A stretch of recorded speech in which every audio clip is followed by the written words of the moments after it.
The richest people in real estate own real estate. They don't sell it. So all these guys out there flipping and wholesaling, most of them, it's like I see them, I don't see them again. They're out of business because they're so worried about making money today. It's like, no, you're supposed to accumulate wealth. This is not a get rich overnight thing. I mean, there were years when I was looking at my rental properties, my wife and I would look at it and say, is this worth it? And we stuck it out. And now guess what? I'm really glad I did, because that snowball has gotten to a critical mass where it's like unstoppable. There's still headaches and hassles, but it's just like anything worth doing, it's going to be uphill. The best way to learn is from experience. And one of my favorite things to do is to learn from other people's experiences so you don't have to go through the pain of it yourself. Today, we're going to learn some top lessons from a wise and experienced investor. And I'm really excited about today's show. This is the Will Frederick Podcast, where we talk about real estate, wealth building, money, and life.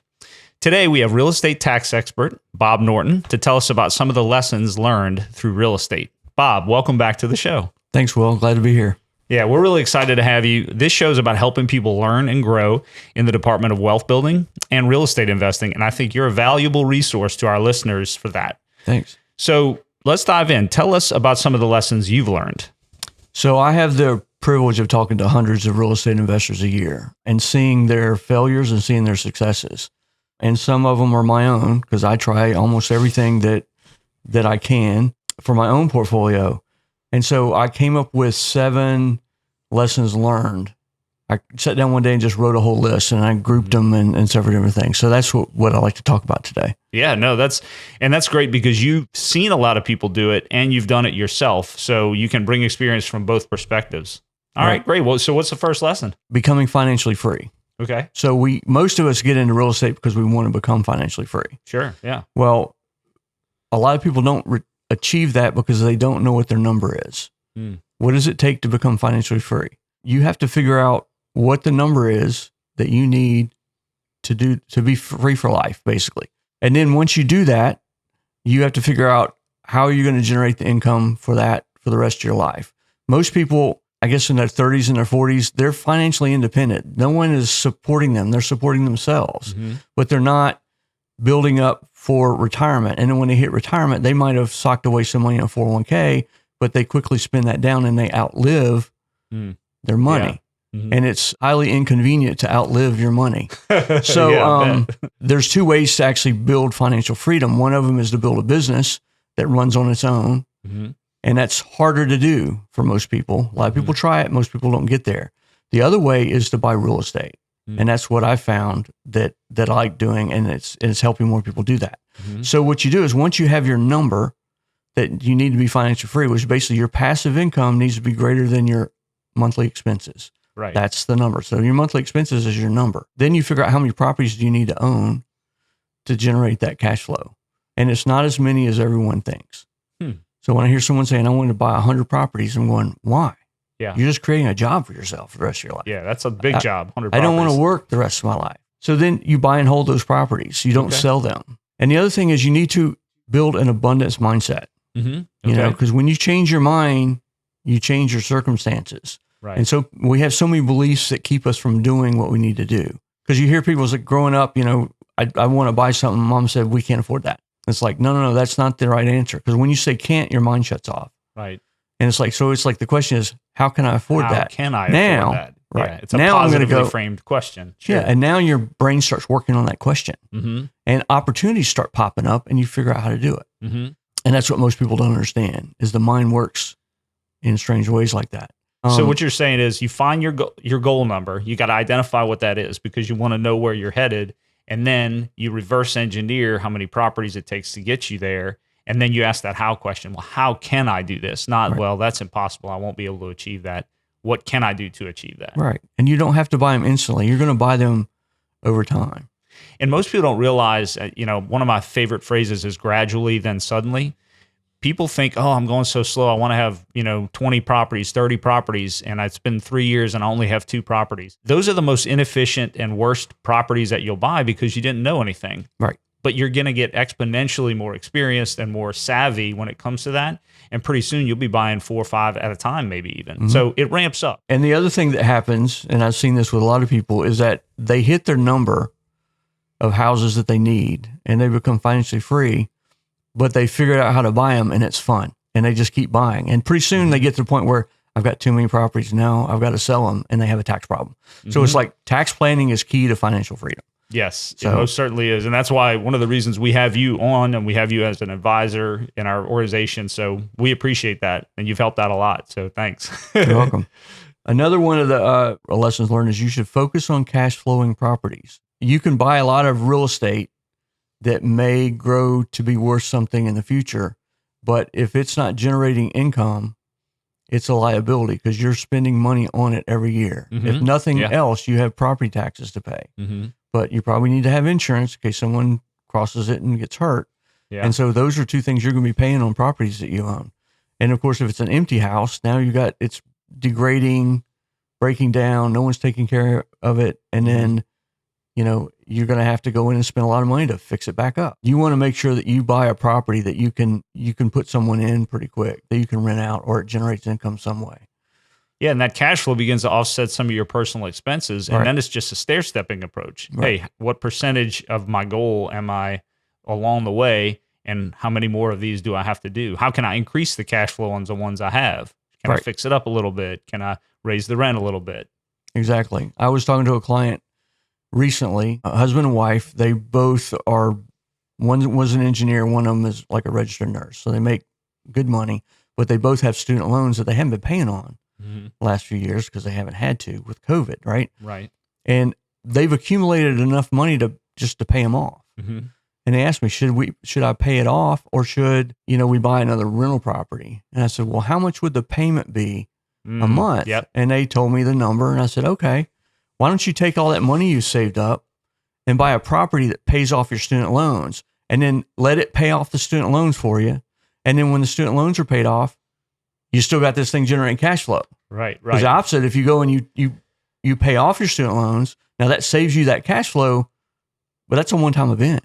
It's all about cash flow. And that's what I think, so Dave Ramsey, close your ears here. We're not talking about paying off debt. We're talking about buying something that cash flows on your other debts. And that's the whole point, whether it's student loans or just groceries. That's a negative cash flow in your life. So to buy a property that has positive cash flow enough to offset that and overcome it sheds more cash flow. So that's a really brilliant concept that you just talked about, Bob. Not just thinking about, I can take this chunk of money and pay down debt, or I can buy something else that produces enough cash flow to pay for that note, that negative cash flow, and exceed it. Then you just created money out of thin air almost, right? Exactly. To take that one step further, it was like, if you need a new car, you want a new car, and it's going to cost you $800 a month nowadays is what the notes are probably running. Well, first you need to go find a property that generates $800 a month, or properties. Yes. That pays for your car. Now you can go buy the car, and then same thing. It's just, you have to figure out, okay, I want to get this. How can I get this? Because I don't want to take money out of my current expenses, add to it. Oh, I got to bring another income stream. Let me go find more properties. So I knew that I had kind of overcome the hump of thinking about this when I bought the house I'm living in now. And my wife and I were talking about, it's a big financial decision, and we were looking at the payment, and my wife does the bills in our family. So I said, hey, look, see if you can find the money for this in our budget, and I'll consider buying it. She was like, really want to buy it. I was like, I don't know. And she came back to me. She said, all right, we found it. We can do this, and it wouldn't have to change our lifestyle. I said, okay. But I was still nervous about it. But then I realized I was looking at buying a multifamily unit complex, and just so happened that the cash flow that I was calculating from that investment actually matched almost perfectly the note on this house. And so I was like, oh, well, we can do it anyway. But if I bought this rental property and I bought this house at the same time, I would be cash flow neutral. Right. Which was a huge thing for me. And I was like, well, I didn't buy the house. I bought the thing that bought the house. Right. And that's a very big Robert Kiyosaki, exactly. That's one of his concepts. And so it comes down to, if you think in terms of cash flows, you're always increasing them, because it's like, Earl Nightingale, we were talking about that earlier. He wrote the book, The Strangest Secret. And in it, he says, the secret is basically you become what you think about. So if you think about cash flows all the time, and what cash flows are hitting you and what they're going to be and how you can pay for things, then pretty soon everything works, because you're automatically calculating that in there. You're not having to sit down with pen and paper to figure that stuff out. Right. It's how you think. It's how you frame your approach to the world. Right. Yeah. So I love that. So it's just getting your mindset around that. Yeah. Okay. I go to a lot of RIA meetings, and there's a lot of newbies there. And RIA is Real Estate Investor Association groups. Yeah. And there's a lot in the area. And so I go to as many as I can, time permitting. Yeah. And there are a lot of new people that come in, which is great because they're interested. They've discovered real estate. They want to get in it. And a lot of times the person that leads it, the host of the meeting, asks them, what are you planning on doing? What's your strategy? Right. And a lot of them say wholesaling because they've listened to stuff online. It's like you can get a wholesaling without any money. It's like wholesaling is the toughest job in real estate. And so, but if you really want to get started, it's really simple. You just buy a property. Yes. And like you said earlier, it's like the first few properties you buy is like you made a bunch of mistakes. You didn't buy them right. Didn't buy it, whatever. It's like you're going to learn a bunch of stuff. That's the point. Buy that property. Yes. Figure out what you did wrong. You might luck out and do something right. But if you can hang on to the property, real estate heals all wounds. It grows in value. Yes. The rents go up, whatever. Your costs don't really go up too much. Now, granted, property taxes and insurance will go up. Right. Maintenance might go up, but your note doesn't go up. Right. You know? And not only that, but people don't realize the power of getting into it and learning how while you're doing it. I mean, failure is okay. I mean, it's not a great thing. It doesn't feel great, but you're going to learn through that. And guess what? That learning, I mean, what do we pay for in our education loans? We pay for learning, right? So this is just a way to pay for learning. And most of the time, if you're doing your due diligence and you're asking wise counsel, it's probably not going to cost you any money. It's probably going to make you money. But even if it costs you money or you just break even, you've gained a lot of valuable knowledge just by doing that first one. And I've coached a lot of people through this. Man, after the first one, it's like, oh, that wasn't as bad as I thought it was going to be. Right. And it turns out when you make the decision, what's the worst thing that can happen? Well, if you put down $10,000 to buy the property, you're going to be out $10,000. Just go make more money. Right. And the thing is like fear keeps people from becoming rich. Yes. They're afraid of making that decision, doing that. It's like, get rid of the fear. It's like, because you're going to work your butt off to make it work. When you get in there, you're going to learn all these lessons, and then the next one's going to be easier, and the next one's going to be easier, and the next one's going to be easier. Yeah, you should fear the fear that holds you back more than anything else. That's Teddy right. Roosevelt said, "There's nothing to fear but fear itself." Right. So don't let fear stop you. Just do it. Exactly. And then I get this question all the time, and I see this is like, do I need an LLC? Well, it turns out you don't need an LLC to buy real estate. No, you don't. You know, it's like an LLC is a limited liability company. It protects you from liability. So if someone slips and falls at the property, they won't sue you personally. They're going to try to, but since it's owned by the LLC, it'll be in the LLC. But if you are going to set up an LLC, set up one LLC. You don't need an LLC, a corporation, and a trust. There's all these guys. I get people come up and they have all this stuff. It's like, why do you have this? You don't even own anything.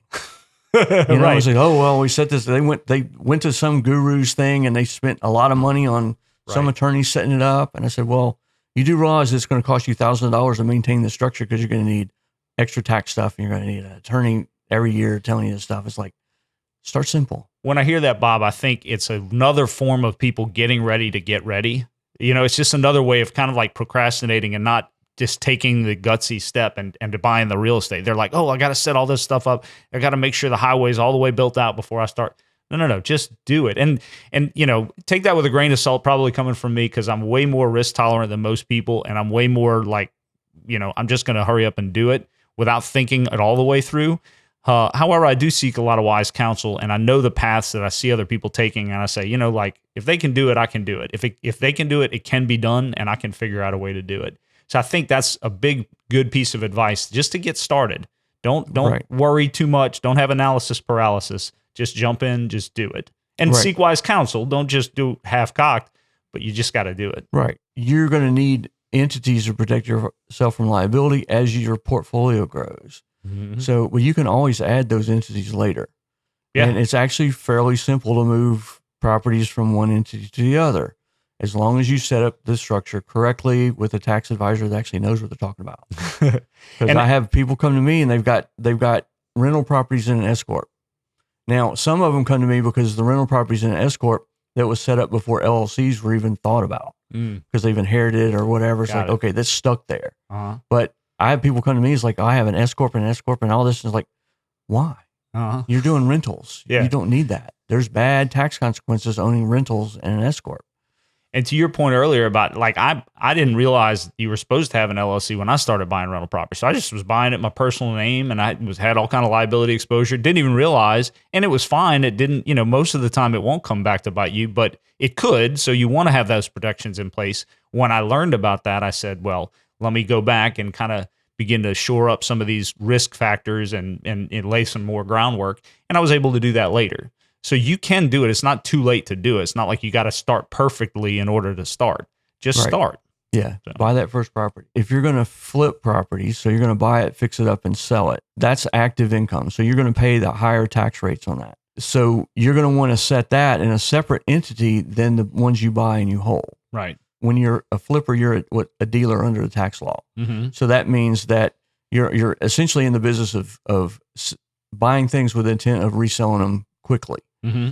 And so when you do that, there's all these tax codes that kick in that say that's self-employment income, you pay higher tax rates. Right. Well, if you have all your properties in a single entity and you're flipping a lot, and IRS says you're a dealer, then even your rentals become inventory. Oh, wow. Yeah. And so in which case you can hold it, and you're wanting these long-term capital gains, and you decide to sell one. Turns out, nope, that's still self-employment income no matter how long you owned it. Mm. So you want to structure things properly. That's good advice. That's important. So people that set up all these entities and they quickly switch an S Corp and whatever, they start doing everything in their one entity. It's like, no. Right. You need to sit down. You need to understand the strategy and the structure. You don't have to set it all up at once. Mm-hmm. But as opportunities manifest, then it's like, okay, what structure do I need to do here? And what do I need to do? And that's why it's so important to have an advisor like you to say, hey, look, I see what you're doing here, and here's how you want to lay that out to be able to minimize your risk. Yeah, I had a client that emailed me yesterday. She wants input on that. And it's, she has, all of a sudden, we had one conversation. She's got all these entities wrong. I was like, all this stuff. I'm like, oh my God. So, we're going to have to work on that. But the other thing that lessons learned, I guess, is that there are a lot of ways to make money in real estate. Mm-hmm. Now, the big three that most people talk about and focus on are flips, wholesaling, and buying holds. Mm-hmm. There's other ways to do things, but those are the main ones people usually start out with because they're easier to do and the concepts are easier. Sure. But the thing that I see with people is that they try to do too many. Yes. This is such a common problem, Bob. I'm glad you brought it up. So the thing to do is figure out which strategy fits your interest, mm-hmm. And then your skill set. Yeah. Because, if you want to flip houses, but you've never hammered in a nail, you're going to have a problem. Yeah. It's going to take you a long time. You're going to have a big learning curve. You can do it. Mm-hmm. You're not going to make any money at it. Ask me how I know that. But basically come up with a simple, inexpensive plan to test the strategy. Mm-hmm. Is this going to work for me? Right. And you got to stick with it long enough to figure out if it's going to work. Right. Because you're going to come up with a plan and something's not going to work. And instead of giving up, you just say, why isn't this working? Right. Let me try tweaking this. Yeah. And then let me talk to a lot of people saying, here's what I tried. And they go, oh, no, you should have done this. It's like, then I go back. You got to keep doing that. And eventually it's going to work. So, read a lot of books, listen to a lot of podcasts, avoid the expensive gurus. Yeah. And if they're going to charge you several $1,000s to go to their seminar, that's okay. But just realize that they're probably going to try to sell you on more seminars when you get there, but they're not going to teach. They're going to give you enough information to make you want to go to the next seminar. Yeah. And I'll say almost all the information you need is free or the price of a cheap book. Right. But podcasts like this one, like other ones that I've listened to, organizations like NOREA, the North Shore Real Estate Investor Association, Courtney Fricky, I called her yesterday because I had a question about a deal that I was trying to do. And I said, let me ask Courtney. And, most investors that are real true blue investors, they'd be happy to talk to you about it for a few minutes and say, hey, do this. Because, it's just a really great way to sharpen all of the skills. So all the information you need is out there. And it's important not to get overwhelmed by trying all the multitude of ways that you can get wealthy. Try one and pick one that is your thing and then focus on that. Because the more you do that one thing, you're going to get better at it. If you try one of the 15 things, then you try the second one, then you try the third one, by the time you get through 15 tries, you're going to be this deep in 15 different ones instead of being 15 deep in that one. And you're going to be a lot better at that. One thing, since we're talking about rental real estate, that's the easiest place to start. I think so. That's how I started. Yeah, because you buy it, rent it out, and then you're going to learn stuff as you go. Yeah. Now, the other thing that you need to learn and study is, how do I buy with no money down? Mm-hmm. A lot of people say, well, I don't know if there's a way to do that, but it turns out there are. So two ways. I'm going to mention 2 ways. One of them is why buy the property at all? Why don't you just lease it and then lease it out to someone else? Yeah. You still get, if you're going to buy a property, put down 20%, borrow the rest of the money, and then your net cash flow after expenses is $100 a month. It's positive cash flow. That's right. Which is good. But what if you leased it? You didn't have to put any money down, and then you lease it out for $100 more than you're paying. You got the same $100 cash flow, right?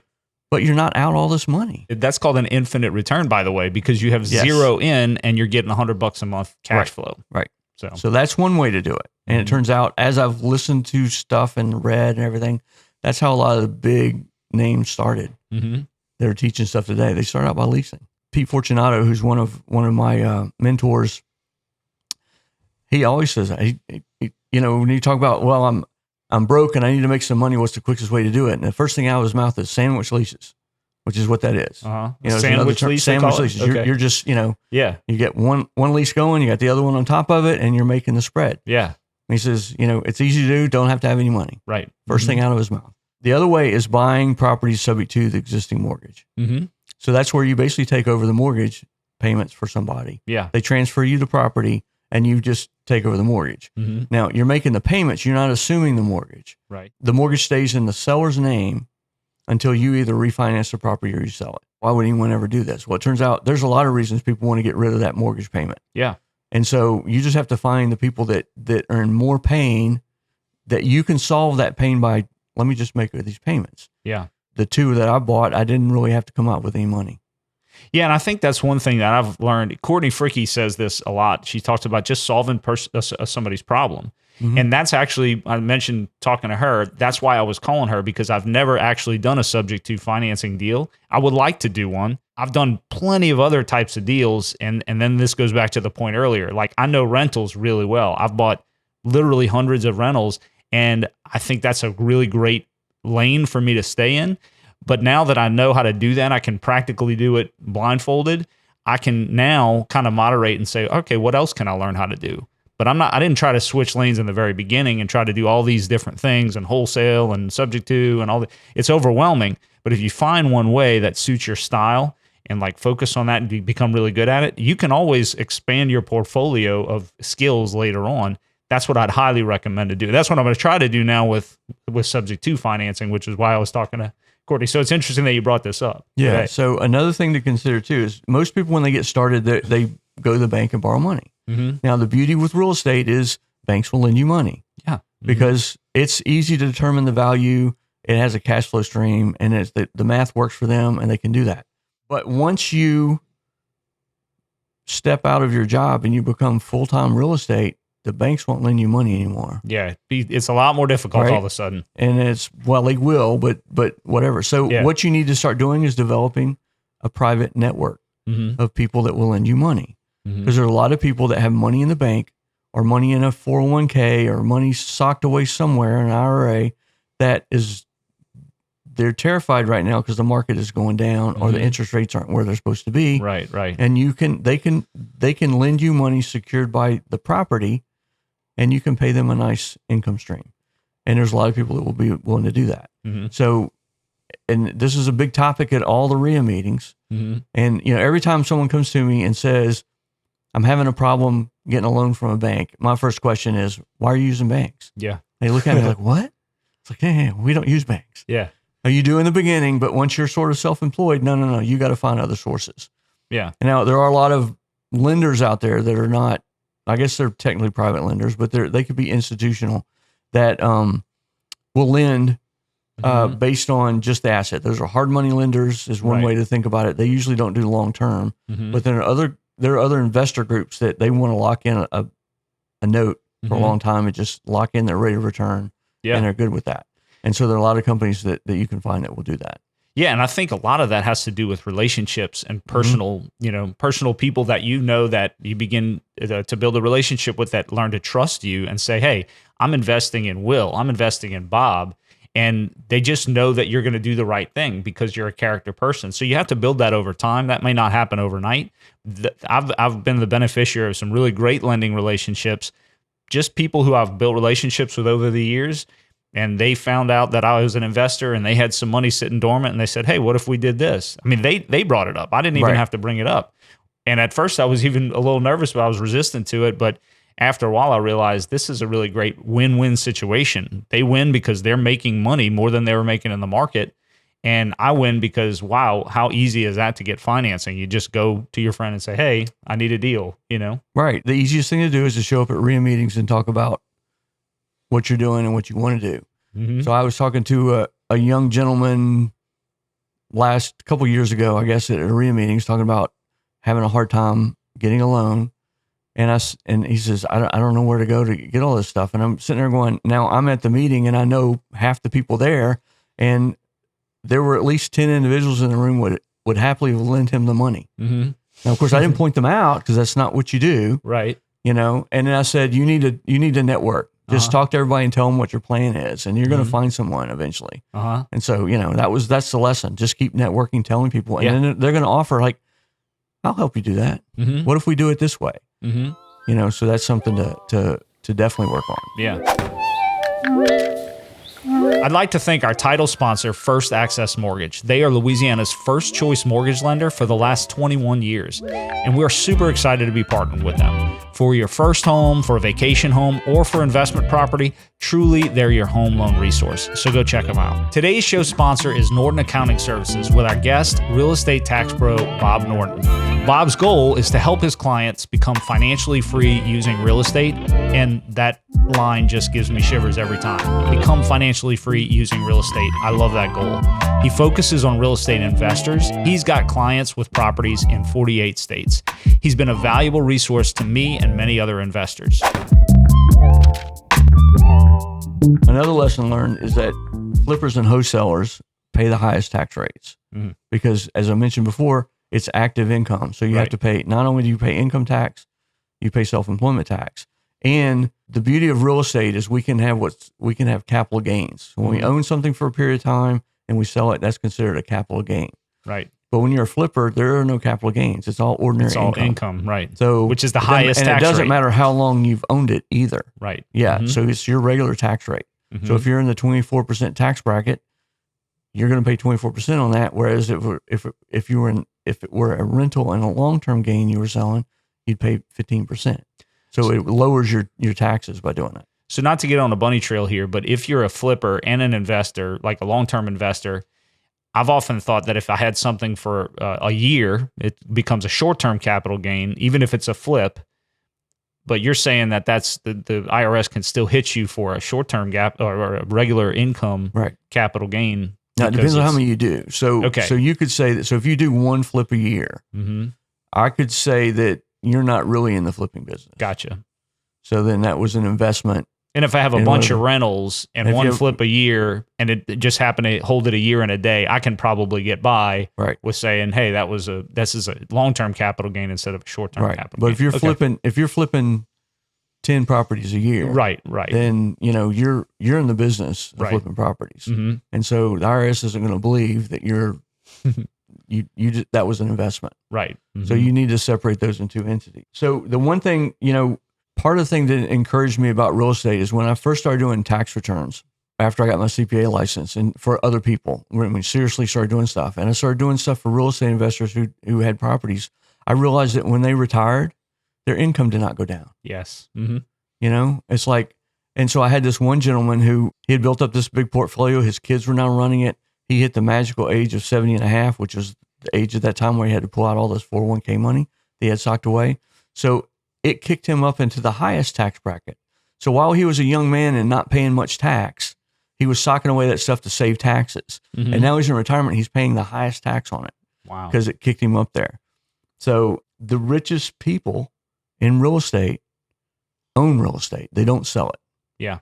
So all these guys out there flipping and wholesaling, most of them, it's like I see them, I don't see them again. They're out of business. Yeah. They're not there because they're so worried about making money today. Right.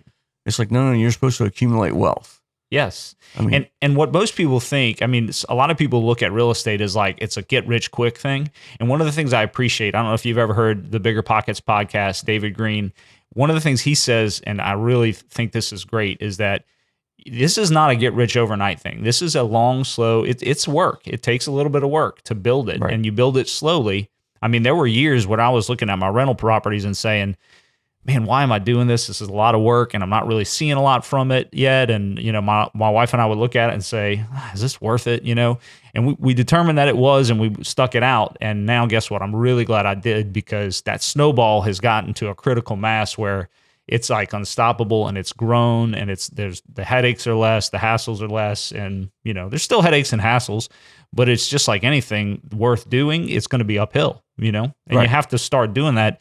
And to your point, Bob, about the flips, you're churning a lot and paying a lot of taxes, and people want that because it's quick money. Mm-hmm. But you can also get money out of your rentals that you own by doing cash out refinances, pulling Right. out money. And guess what? That money is tax free. You can pull it out and live on it if you want, but you can pull it out to do more deals. Right. That's cash that you pay zero taxes on, because it's not income, it's a loan from your own personal property. Right. The one thing to be aware of, though, with that is that if you do sell that property and you pay off that loan, then it's all taxed. Correct. Because yeah. because it doesn't add to your basis. It's money. You basically pulled out your equity. Right.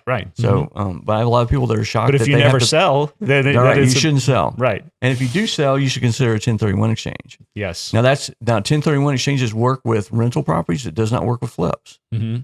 I was at a meeting recently, and there's these financial advisors and attorneys and all this stuff with my client who was sitting there, and they were trying to strategize with some stuff. And they said, well, you just 1031 it.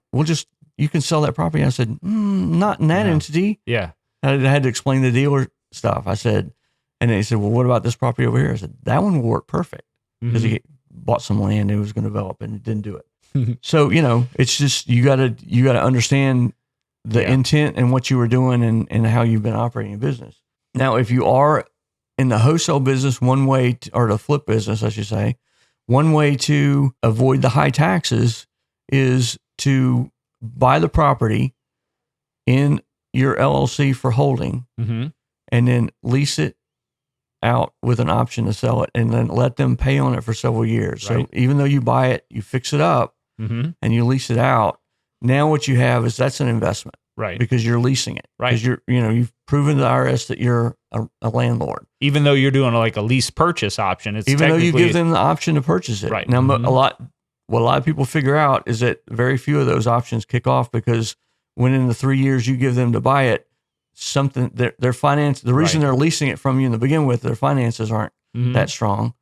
Even if you help them or whatever, they don't fix their credit. Right. And then something happens in their life, they got to move on. And then now you're back with the property and you repeat. I recently sold a property for the 5th time, and it went through this time because it was an all cash deal, but we had done a bond for deed, which is, I know it's a little different than what we're talking same about. Concept, but yeah. Same concept.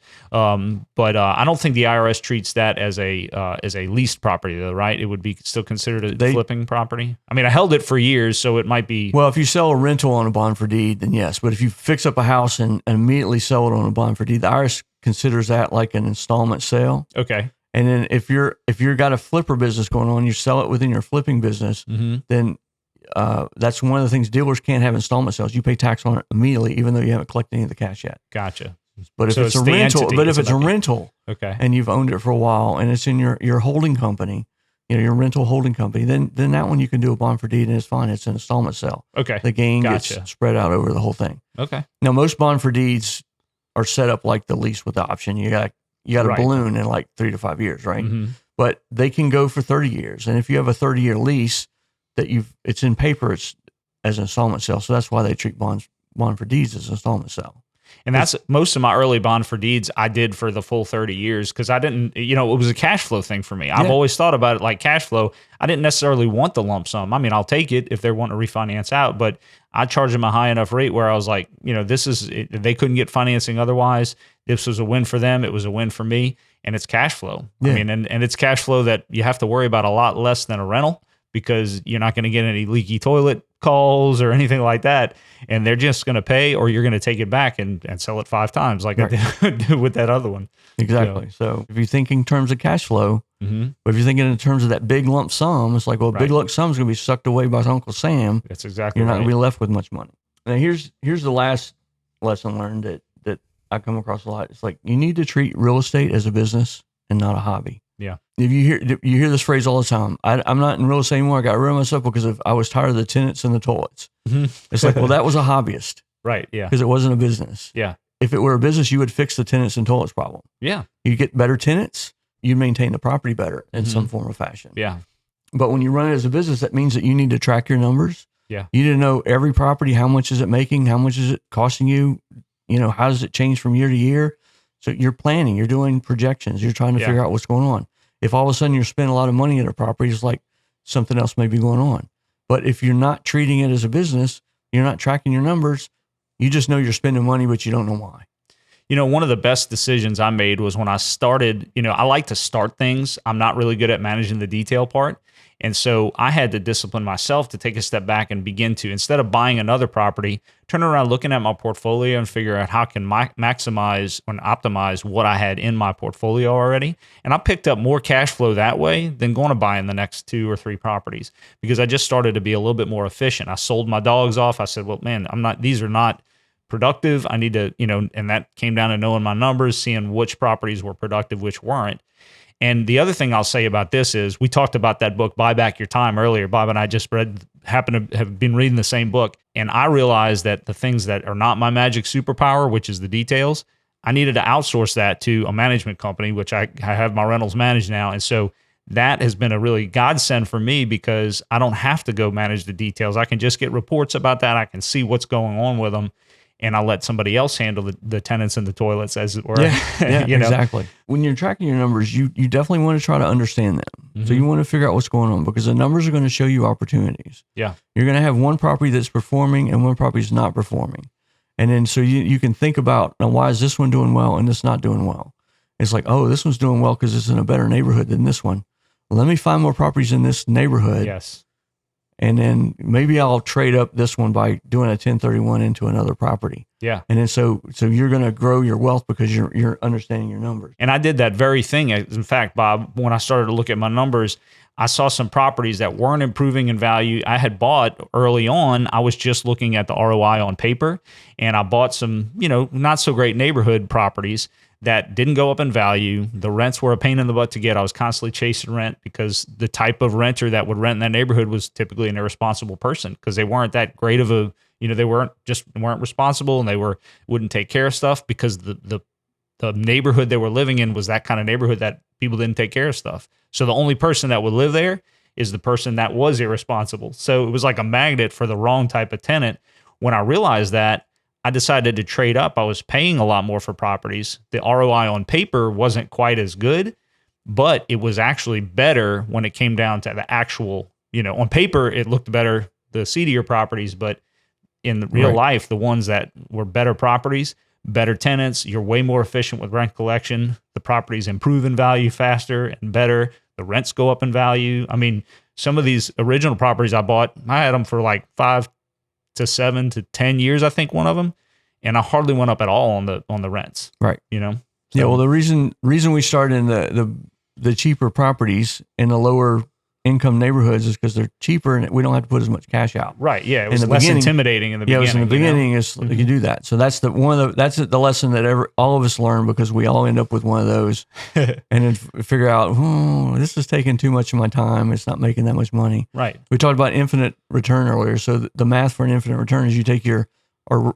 on investment is your annual income divided by the amount of money you invested in it. Mm-hmm. So if you can work a deal where you don't put any money in, then that's basically whatever you make that year divided by 0 is an infinite rate of return. Right. Well, if your cash flow is a penny on a property over a year, everything goes to paying expenses, you're left with a penny at the end of the year, but you didn't put any money in it. You still have an infinite rate of return. Yes. But the cash flow sucks. Right. Yeah. And you got to get rid of that one. Right. Exactly.